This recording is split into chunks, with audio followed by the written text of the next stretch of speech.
8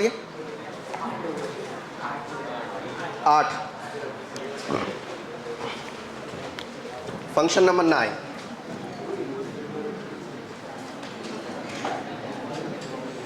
explicit function. ये functions के type है जो आपको पढ़ना है। एक्सप्लिसिट फंक्शंस, एक्सप्लिसिट फंक्शंस वो होते हैं जिसमें आप y और x दोनों को सेपरेटली लिख सकते हो, लेकिन उससे पहले आप इम्प्लिसिट पढ़ लो।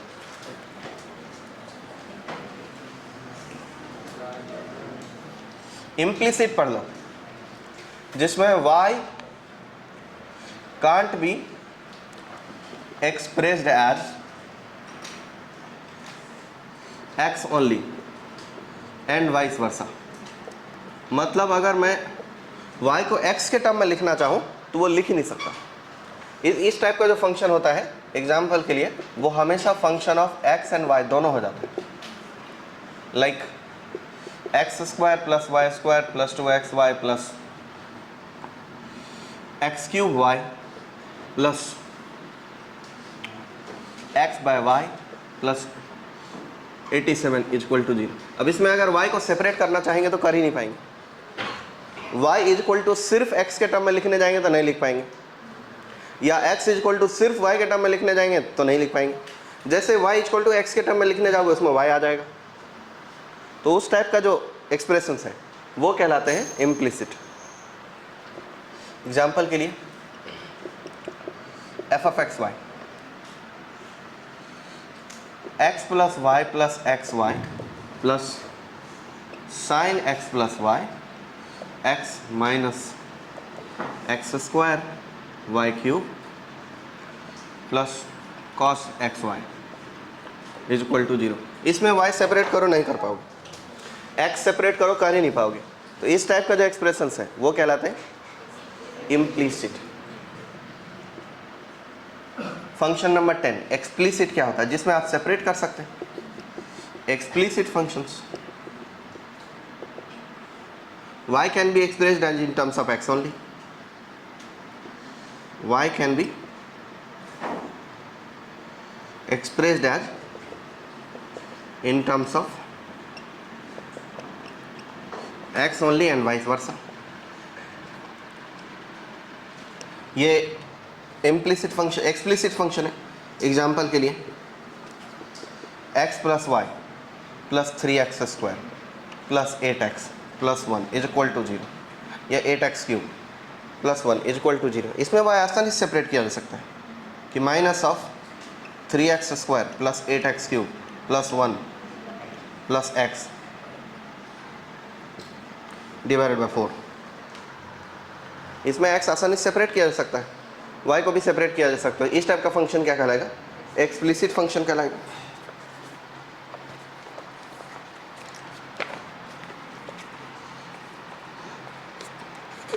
क्या हो गया है, एक्सपोनेंशियल हो गया है क्या? अच्छा, तो पहले लोगारिथमिक पढ़ना था, square cubic polynomial rational.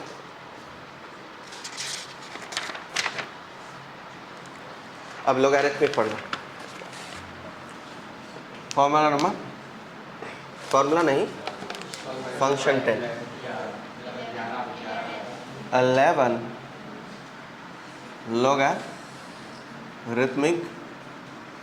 Function. Logarithmic function f of x is equal to log of A base पर x। इसको क्या बोलते हैं, बेस। ये बात बताने का जरूरत नहीं है, इसको बोलते हैं आर्गुमेंट। पढ़ते क्या है, log of x on base a। Condition क्या होता है, a is greater than 0 but base can not be 1 and argument is always greater than 0। ये इसके कंडीशंस होते हैं लॉग को डिफाइंड होने के लिए। ओके, इसका जब ग्राफ बनाएंगे दो केस में डिवाइड होगा। केस 1 कि जब बेस की वैल्यू मतलब a की वैल्यू 0 से 0 से 1 के बीच में रहे,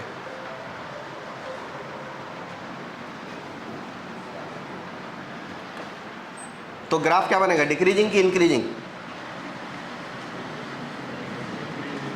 डिक्रीजिंग की इंक्रीजिंग। आपको पता है कि ग्राफ कैसा बनेगा, घटता हुआ बढ़ता हुआ, जल्दी बोलो। घटता हुआ, बढ़ता हुआ तब बनता है जब बेस 1 से बड़ा हो, और घटता हुआ तब बनता है जब बेस 1 से छोटा हो। बेस क्या है? 1 से छोटा। एग्जाम्पल के लिए f of x equal to log 1/2 base पर एक्स बना लेते हैं। तो इसे ऐसा भी तो लिख सकते हैं, माइनस ऑफ log 2 बेस पर एक्स। चौंक जाओगे, कैसे हुआ ये? पावर -1 कर दिया दोनों में। हाँ, ओके। तो ये log 2 बेस पर एक्स, log 2 बेस पर एक्स एक इंक्रीजिंग फंक्शन है, माइनस लग गया इसलिए क्या बन जाएगा? डिक्रीजिंग बन जाएगा। देखो इसका ग्राफ किस पॉइंट से पास करेगा ये? एक्स की वैल्यू क्या रखा जाए तो वाई का वैल्यू 0 होगा। 1, 0 से पास करेगा। एक्स का वैल्यू 1 रखा जाए तो वाई का वैल्यू क्या हो जाएगा? 0। और एक्स की वैल्यू 2 रखा जाए तो वाई का वैल्यू कितना हो जाएगा? -1। एक्स की वैल्यू 4 रखा जाए तो वाई की वैल्यू कितनी हो जाएगी? -2। एक्स की वैल्यू 1/2 रखा जाए तो एक्स की वाई की वैल्यू कितनी हो जाएगी? 1। एक्स की वैल्यू 1/4 रखा जाए तो वाई की वैल्यू कितनी हो जाएगी? 2। इन सब पॉइंट्स को ज्वाइन करो। समझ गए? अच्छा, ये पॉइंट का लोकेशन आपके साथ फ्री है ना, कि चटाचट पता चल जाता है ना जितना रफ्तार में मैं कर रहा हूँ पॉइंट लोकेशन। ऐसा तो नहीं पता 1/2 3 कहीं यहाँ तो ना होगा, ये कन्फ्यूजन तो ना होती है? ओके, होनी नहीं चाहिए।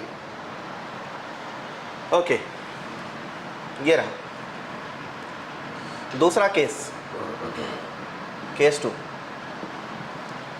केस 2 है कि जब बेस का वैल्यू, बेस यानी ए का वैल्यू 1 से बड़ा हो। ग्राफ क्या बनेगा? Increasing decreasing? एग्जाम्पल के लिए देख लो, y equal to f of x equal to log of 2 base पर x ही बना लेते। तो 2 बेस पर x बनाएंगे तो कैसे बनेगा? x की वैल्यू क्या रखा जाए? y की वैल्यू 0 मिल जाएगा, 1। तो 1, 0 से पास करेगा ग्राफ। x की वैल्यू 2 रखेंगे, y की वैल्यू कितना हो जाएगा? 1। 2, 1 से पास करेगा। x की वैल्यू 4 रखेंगे, y की वैल्यू कितना हो जाएगा? 2। x की वैल्यू 8 रखेंगे, y की वैल्यू कितना हो जाएगा? 3। x की वैल्यू 10 रखेंगे, 10 नहीं, x की वैल्यू 16 रखेंगे, y की वैल्यू कितना हो जाएगा? 4। क्या ये ग्राफ ऐसा है? x की वैल्यू 1/2 रखेंगे, y की वैल्यू कितना हो जाएगा? -1। x की वैल्यू 1/4 रखेंगे, y की वैल्यू कितना हो जाएगा? -2। x की वैल्यू 1/8 रखेंगे, y की वैल्यू कितना हो जाएगा? -3। ये ग्राफ ऐसे बनेगा। ठीक है? इस ग्राफ को देख के क्या लगता है? कॉनकैव डाउन है, कॉनकैव अप है? डबल डेरिवेटिव नेगेटिव होगा, पॉजिटिव होगा? डबल डेरिवेटिव नेगेटिव हो तो ग्राफ क्या बनता है? कॉनकैव डाउन बनता है। और सिंगल डेरिवेटिव इसका क्या होगा? पॉजिटिव की नेगेटिव? सिंगल डेरिवेटिव ग्राफ के देख के क्या लग रहा है? पॉजिटिव होगा कि नेगेटिव होगा? पॉजिटिव होगा। डबल डेरिवेटिव नेगेटिव होगा, पॉजिटिव होगा? यहाँ पर सिंगल डेरिवेटिव नेगेटिव होगा, पॉजिटिव होगा, और डबल डेरिवेटिव पॉजिटिव होगा, नेगेटिव होगा। ग्राफ का शेप कैसा है? कॉनकैव अप या कॉनकैव डाउन? कॉनकैव अप, तो इसका मतलब डबल डेरिवेटिव क्या होगा? और इस ग्राफ का शेप कैसा है? कॉनकैव अप या कॉनकैव डाउन? तो इसका मतलब डबल डेरिवेटिव क्या होगा? ये ग्राफ इंक्रीजिंग है कि डिक्रीजिंग है? इसलिए सिंगल डेरिवेटिव क्या होगा? अच्छा, वो ग्राफ 1 है कि मेनी 1 है? 1 है कि मेनी 1 है? 1 मेनी 1। क्या उसका स्लोप कभी भी 0 हो पाएगा? कभी भी स्लोप 0 हो पाएगा? क्या ये ग्राफ इंटायर रियल नंबर के लिए इंक्रीजिंग है? इंटायर रियल नंबर के लिए इंक्रीजिंग है? इंटायर रियल नंबर के लिए इंक्रीजिंग है? गलत, इंटायर रियल नंबर के लिए ग्राफ ही नहीं है। वो सिर्फ पॉजिटिव रियल नंबर के लिए इंक्रीजिंग है या डिक्रीजिंग है। इंटायर रियल नंबर के लिए ग्राफ है ही नहीं।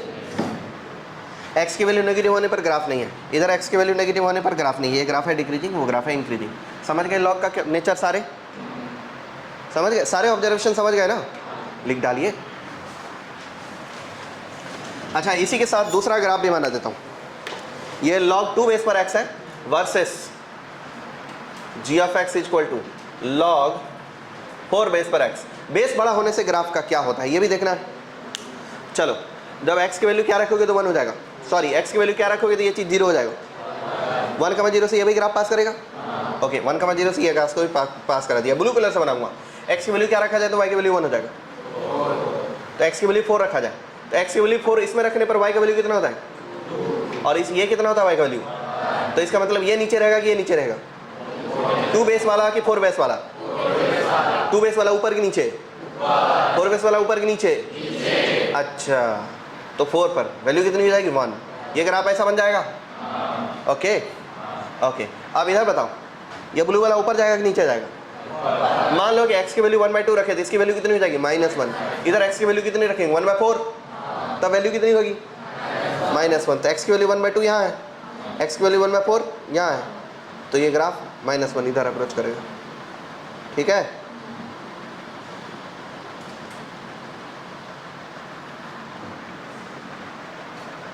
समझ पाए क्या? नहीं पाए? पाए, अच्छी बात, लिख डाली। ब्लू वाले के बारे में लिखना पड़ेगा ना कुछ ना। ब्लू वाला ग्राफ क्या है? log ऑफ 4 बेस पर x, ये है log ऑफ 4 बेस पर x, और ब्लैक वाला log ऑफ 2 बेस पर x, log ऑफ 2 बेस पर x, log ऑफ 2 बेस पर x।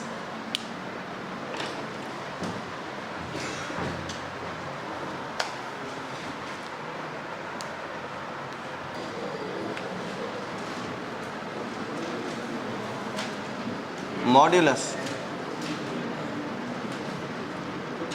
इसको मॉड्यूलस फंक्शन भी बोल सकते हैं या एब्सोल्यूट वैल्यू फंक्शन भी बोल सकते हैं।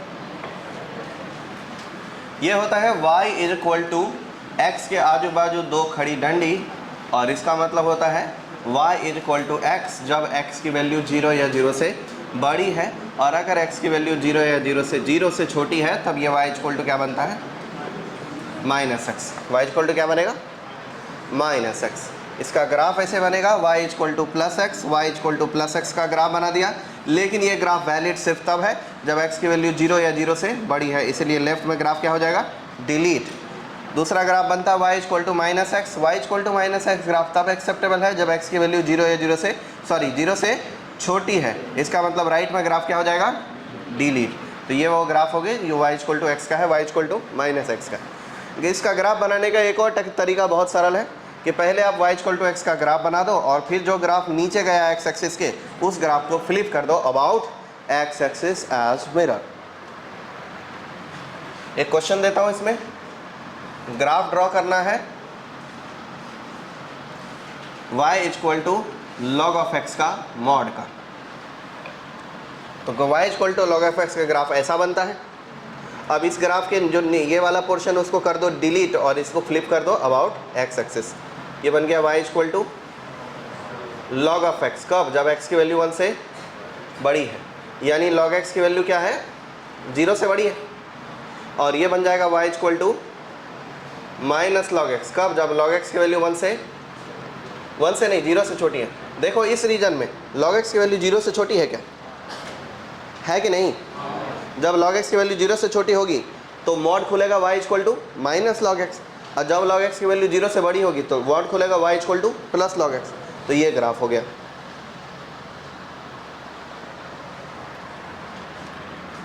एक और क्वेश्चन देता हूँ, y = x - 1 × x - 2 × x - 3 × x - 4 का मॉड बनाना है, इसका ग्राफ बनाना है। अगर मैं उसका ग्राफ बनाऊंगा, बहुत ही ज़्यादा सरल है। पहले मैं y = x - 1 x - 2 x - 3 x - 4 का ग्राफ बनाऊंगा। वो एक बाई क्वाड्रेटिक इक्वेशन है जिसके 4 रूट है 1 2 3 4, तो 1 2 3 4 को कट करेगा। अब इस बाई क्वाड्रेटिक इक्वेशन में 0 रखो, 0 मतलब नेगेटिव नेगेटिव नेगेटिव नेगेटिव, 4 बार नेगेटिव का क्या मतलब होता है? पॉजिटिव। और 0 पर वैल्यू कितना मिलेगा? फैक्टोरियल 4 ना, यानी +24। तो 0, +24, 0, +24 से ये ग्राफ पास करेगा और कट करेगा 1, 0 पे, यही करेगा, फिर 2, 0 पे, फिर 3, 0 पे, फिर 4, 0 पे, तो ग्राफ ऐसा आएगा।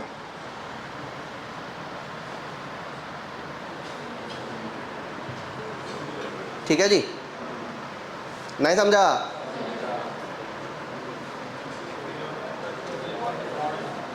अब लगेगा इस पे मॉड, तो जैसे ही मॉड लगाएंगे नीचे का ग्राफ डिलीट कर देंगे, और नीचे का ग्राफ अगर डिलीट कर दिया तो ग्राफ बनेगा, नीचे ऐसा बना था ऐसा बनेगा, नीचे ऐसा बना था ऐसा बनेगा।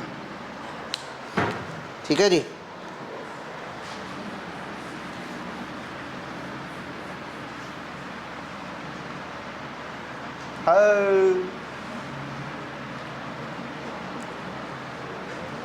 फंक्शन नंबर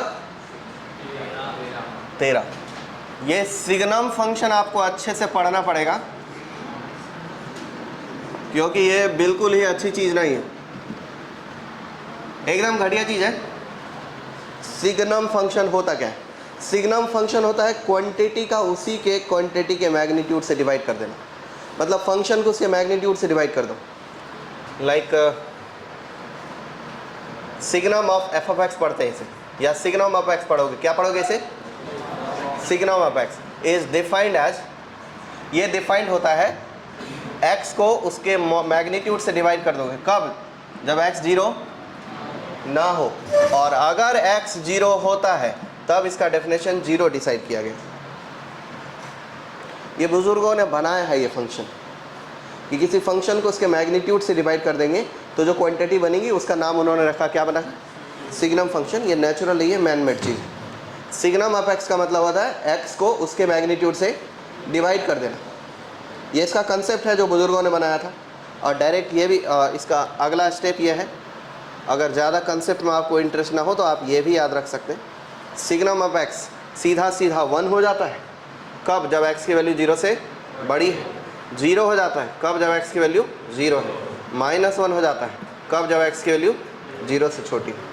देखो ये भी वही कहता है, अगर x 0 से बड़ा होगा तो क्या बनेगा? x बाय x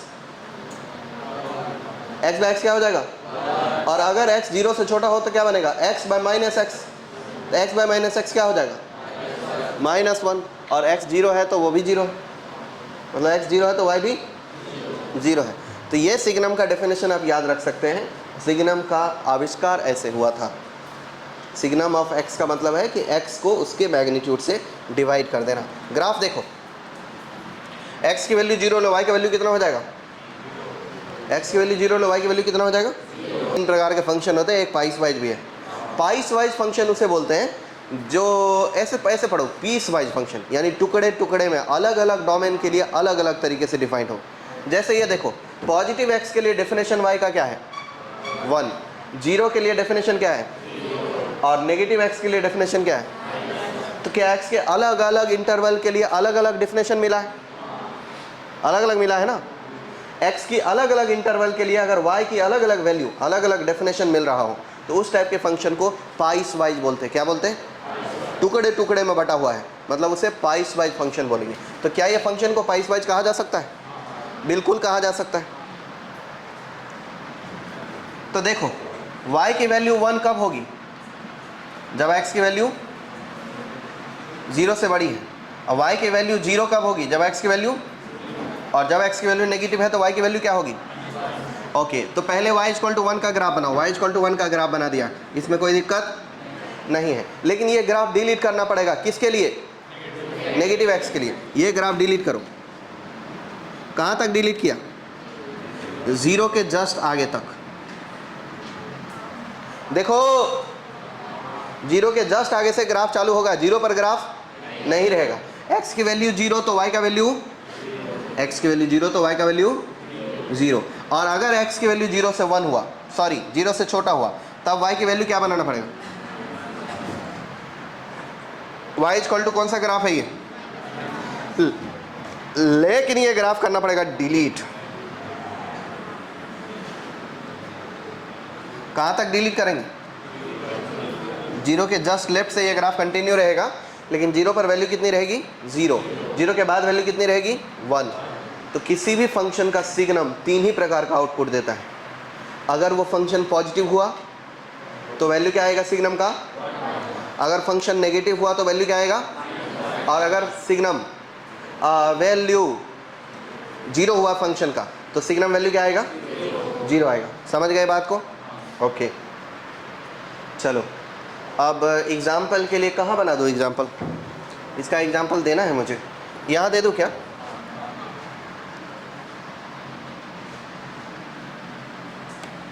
इतने में एक एग्जाम्पल देता हूँ। क्वेश्चन है graph of y = signum of sine x। x की वैल्यू दे रखा है कि तुम 0 से 4 पाई तक ही बनाओ, ज़्यादा कुछ नहीं बनाना, 0 से 4 पाई तक बनाना है। तो 0 से 4 पाई तक पहले साइन x ड्रॉ कर लेते हैं।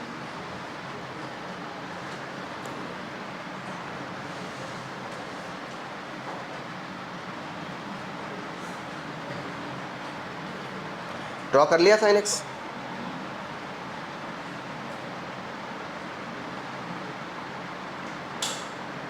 अब इसमें लगेगा सिग्नम। जहाँ जहाँ साइन एक्स की वैल्यू 0 हो रही है वहाँ वहाँ सिग्नम की वैल्यू क्या होगी? 0 होगी। तो देखो साइन कहाँ 0 हो रहा है? 0 पे, तो सिग्नम की वैल्यू क्या रहेगी? अरे बोलो ना यार, सिग्नम की वैल्यू क्या रहेगी? और साइन कब 0 हो रहा है वापस? तो सिग्नम वैल्यू क्या रहेगी? एक पॉइंट के लिए 0 होगा। यहाँ पर सिग्नम वैल्यू क्या रहेगी? यहाँ पर सिग्नम वैल्यू क्या रहेगी? यहाँ पर सिग्नम वैल्यू क्या रहेगी? और जब x की वैल्यू 0 से पाई के बीच का है तब सिग्नम वैल्यू क्या होगा? तब सिग्नम वैल्यू क्या होगा? 1 होगा। श्योर हो? कैसे पता? क्योंकि 0 से पाई के बीच में साइन x पॉजिटिव है। अब पॉजिटिव का सिग्नम कितना होता है? 1। अरे उतना नहीं मिटाना था यार।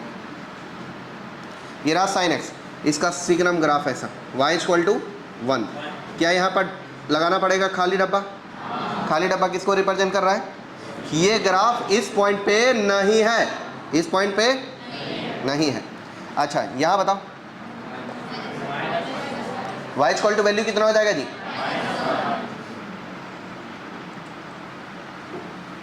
यहाँ खाली डब्बा बनाना पड़ेगा। ओके, इधर +1 और इधर -1, खाली डब्बा बनाना पड़ेगा। 0 से 4 पाई तक बना दिया मैंने सिग्नम। ब्लू वाला जो है वो सिग्नम है और ब्लैक वाला तो स्ट्रक्चर बनाया था ना पहले। ब्लैक वाला क्या करना अभी?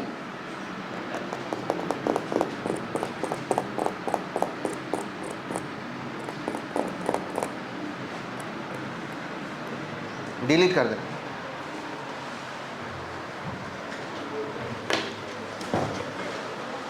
लिख डालो। अच्छा वो मैं आपको खुद बनाने देता था, बना लेते क्या? खुद से बना लेते? इतना क्लियर इतना जल्दी जल्दी? ना ना ना, खुद बनाने देता तो आपकी बैंड बच जाती। दूंगा खुद बनाने भी दूंगा, चिंता करो ना का।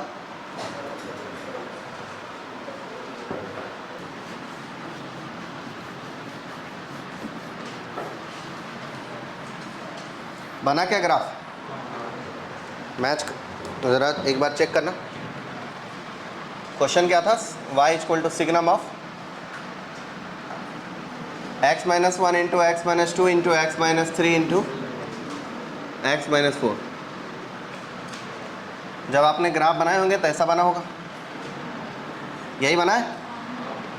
ये 1 है, 2 है, 3 है, 4 है।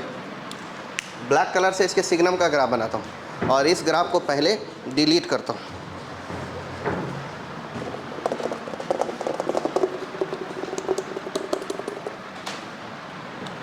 अब देखो जहाँ पर ग्राफ 0 है वैल्यू क्या रहेगा सिग्नम का? 0 0 0 0 0। और जैसे ही ग्राफ पॉजिटिव है वैल्यू सिग्नम का क्या रहेगा? 1। y = 1 रहेगा। इसमें भी इसके बीच में वैल्यू क्या रहेगा? y = -1 रहेगा। इसके बीच में वैल्यू क्या रहेगा? y = y = 1 1 इसके जैसा हाइट का y = 1। इसके बीच में क्या रहेगा? Value y = -1। इसके पीछे वैल्यू क्या रहेगा? y = 1 का। जो काला वाला दिख रहा है वो सिग्नम का है और जो ब्लू वाला दिख रहा है वो तो रेफरेंस के लिए बनाया था। इसके बाद है ग्रेटेस्ट इंटीजर। Function number 14।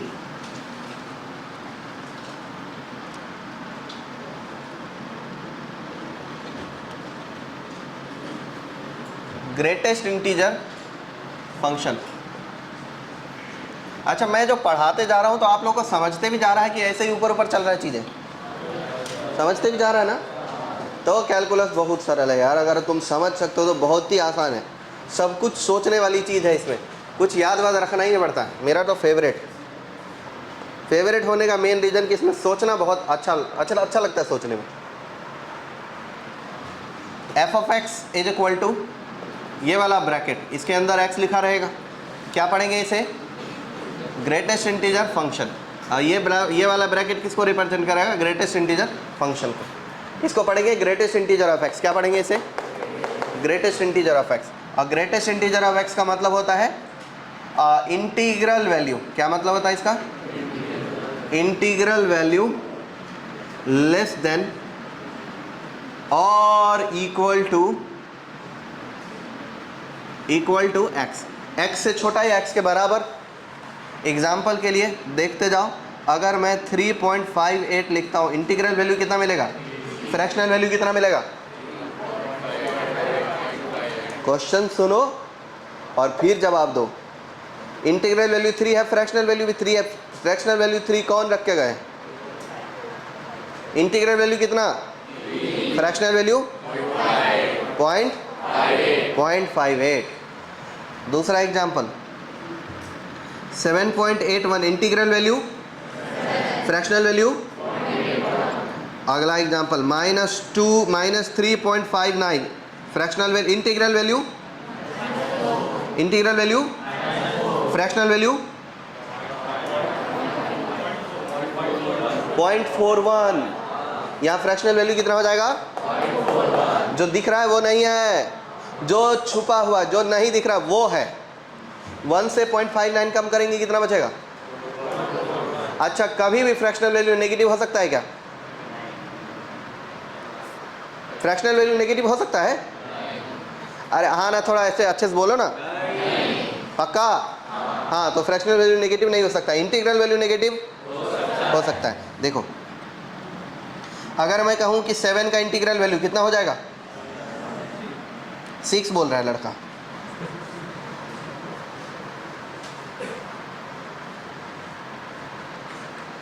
कौन था ये कलाकार? बीरबल आप हो जी? आप हो? 6 बोल रहे हो 7 का इंटीग्रल वैल्यू। मुंह से निकल गया। पैटर्न पकड़ के रखा। अच्छा, एक काम करना है, खत्म। अब -7 का इंटीग्रल वैल्यू, -8।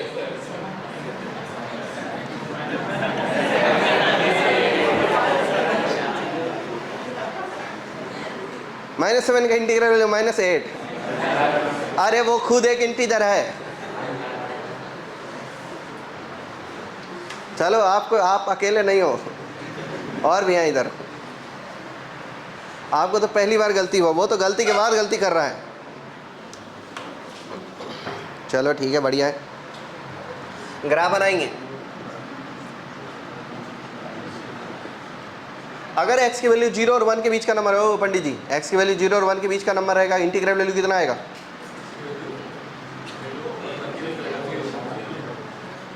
0.25x में बोलूं? अगर x की वैल्यू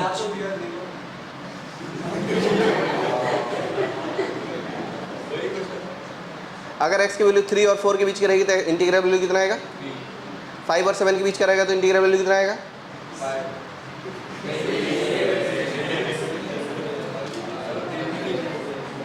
6 बोल रहे हैं आप लोग। क्वेश्चन ठीक से नहीं सुने मैंने। 5 और 7 बोला हूँ, तो 5 भी होगा, 6 भी होगा। 5 से 6 के लिए 5 होगा, 6 से 7 के लिए 6 होगा। ओके, तो इसका ग्राफ बनाते हैं। सीढ़ी देखो, सीढ़ी स्टेप अप फंक्शन बोलते हैं इसे। इसको जो है वो ग्रेटेस्ट इंटीजर फंक्शन भी बोलते हैं, स्टेप अप फंक्शन भी बोलते हैं। क्या बोलते हैं? स्टेप अप, क्योंकि ये सीढ़ी जैसा बनता है। डग डग डग डग। मैं बताता हूँ। 0 का इंटीग्रल वैल्यू कितना हो जाएगा? 1 का इंटीग्रल वैल्यू कितना हो जाएगा? 2 का इंटीग्रल वैल्यू कितना हो जाएगा? 3 का इंटीग्रल वैल्यू कितना हो जाएगा? 4 का इंटीग्रल वैल्यू कितना हो जाएगा? -1 का इंटीग्रल वैल्यू कितना हो जाएगा? -2 का इंटीग्रल वैल्यू कितना हो जाएगा? -3 का इंटीग्रल वैल्यू कितना हो जाएगा? -4 का इंटीग्रल वैल्यू कितना हो जाएगा? बहुत सारे पॉइंट मिलके सबको ज्वाइन कर दो, क्या हो जाएगा ग्राफ? गलत। सबको ज्वाइन करते ग्राफ हो जाएगा गलत।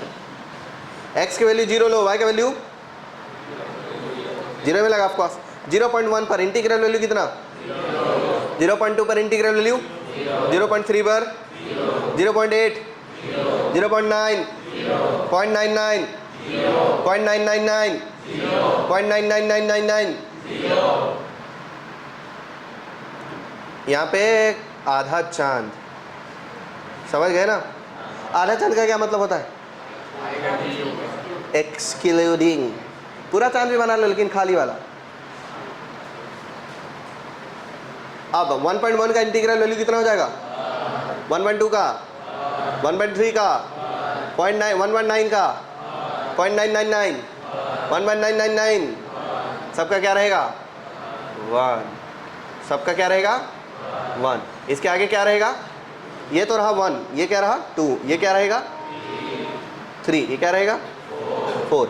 जब x के वैल्यू 0 और 1 के बीच का हमारा इंटीग्रल वैल्यू हो जाएगा 0। जब x के वैल्यू 1 और 2 के बीच का हमारा इंटीग्रल वैल्यू हो जाएगा 1। y इक्वल टू क्या हो जाएगा? ये 1। जब x के वैल्यू 2 और 3 का बीच का नंबर है, इंटीग्रल वैल्यू कितना हो जाएगा? 2। कितना हो जाएगा इंटीग्रल वैल्यू? 2। ये y इक्वल टू 2 बन जाएगा। जब x की वैल्यू 3 और 4 के बीच का नंबर, इंटीग्रल वैल्यू कितना हो जाएगा? 3। y इक्वल टू कितना हो जाएगा? 3। जब x के वैल्यू 4 और 5 के बीच का नंबर, इंटीग्रल वैल्यू कितना हो जाएगा? 4। ठीक है।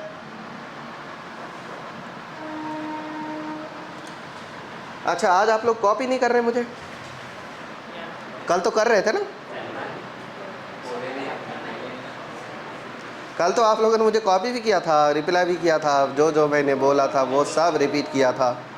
आज करके बताओ।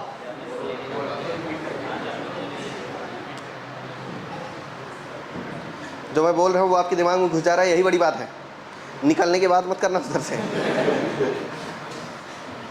जब x की वैल्यू -1 लूँगा, y की वैल्यू कितनी हो जाएगी? -1।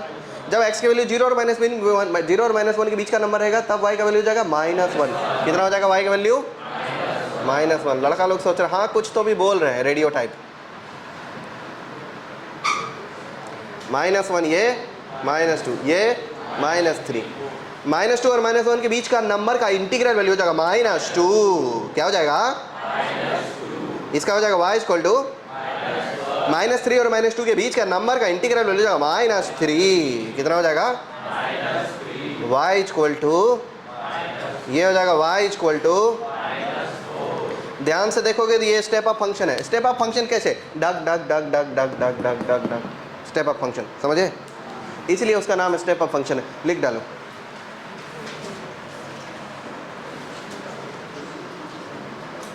और जिसका लिख के हो जाए ये बनाना।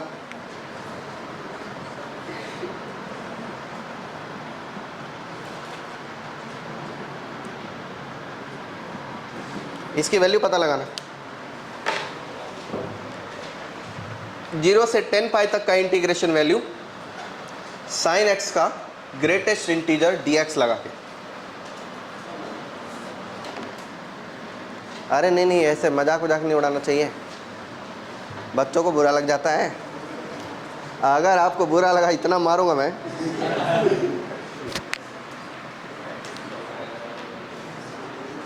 बुरा कमज़ोर बुद्धि वाले लोगों को लगता है।